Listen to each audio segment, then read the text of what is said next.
মেহেরপুরের ইছাখালী সীমান্তে দেখা দিয়েছে উত্তেজনা। এক বাংলাদেশি নাগরিককে ধরে নিয়ে গেছে ভারতীয় সীমান্তরক্ষী বাহিনী বিএসএফ। তারই প্রতিক্রিয়ায় সীমান্ত লঙ্ঘনের দায়ে দুই ভারতীয় নাগরিককে আটক করেছে বিজিবি। চলছে পতাকা বৈঠকের প্রস্তুতি। বিস্তারিত জানাতে ইছাখালী সীমান্ত থেকে যুক্ত হচ্ছেন মেহেরপুর প্রতিনিধি জুলফিকার আলী কানন। কানন, যেই পরিস্থিতি এখন উদ্ভাবিত হয়েছে এখন মেহেরপুরে, সেখানে তো পতাকা বৈঠকের প্রস্তুতি চলছে। বর্তমানে এখন কি অবস্থা সেখানে? রুমিতা যেমনটি বলছিলেন, আজ সকাল 8টার দিকে মেহেরপুরের ইছাখালী সীমান্তের 124-3S যে আন্তর্জাতিক সীমান্ত পিলার, এইখানে একটি মাঠ, এই মাঠের নাম নবচন্দ্রপুর মাঠ। এই মাঠে কাজ করছিলেন বাংলাদেশি কৃষক আব্দুল মান্নান। তো সেখান থেকে বিএসএফ ধরে নিয়ে যায় ওই কৃষককে। এরপর থেকে শুরু হয় মূলত উত্তেজনা। এটি যখন ছড়িয়ে পড়ে এই গ্রামের মধ্যে, তখন এই গ্রামের শত শত কৃষক তাদের দেশীয় অস্ত্র সহ লাঠিসোঁটা নিয়ে কিন্তু সেই মাঠে চলে যায় এবং সেখান থেকে দুজন কৃষককে ধরে নিয়ে আসে। নরোত্তম এবং শচীন চন্দ্র দাস নামে দুই কৃষককে ধরে নিয়ে আসার পরে বাংলাদেশের যে ইছাখালী বিজিবি ক্যাম্প সেখানে জমা দেয়। এরপর থেকে কিন্তু বিজিবি এবং সীমান্ত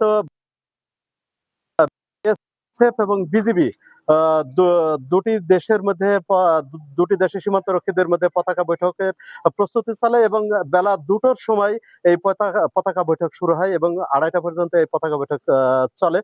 বাংলাদেশের পক্ষে পতাকা বৈঠকে নেতৃত্ব দেন ইছাখালী বিওপির যে কোম্পানি কমান্ডার আবু হানিফ সুবেদার এবং ভারতের নবচন্দ্রপুর যে বিএসএফ ক্যাম্প সেখানকার যে কোম্পানি কমান্ডার রয়েছে, এই দু দেশের 8 সদস্যের যে সীমা 2:30-এর পরে দুই দেশের এই 3 নাগরিককে ছেড়ে দেয়। তবে এ নিয়ে কিন্তু সকাল থেকে এই সীমান্তে চরম উত্তেজনা বিরাজ করছিল। বিশেষ করে বাংলাদেশের যারা কৃষক রয়েছে তারা কিন্তু দেশীয় অস্ত্র শস্ত্র নিয়ে তারা সীমান্তে বিজিবির সাথে যোগ দেয় এবং দফায় দফায় এটা নিয়ে কিন্তু দু দেশের মধ্যে পতাকা বৈঠকের জন্য চিঠি চালাচালি হয় এবং এক পর্যায়ে বেলা 2:30টার সময় এই দু দেশের এই 3 জন নাগরিককে ছেড়ে দেওয়া হয়।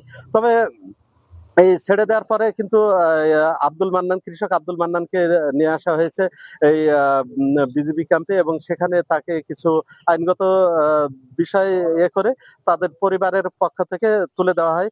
তো মেহেরপুরের সীমান্তের এই দু দেশের নাগরিক তুলে নেওয়াকে কেন্দ্র করে এই ছিল আমার কাছে সর্বশেষ। রুমিতা।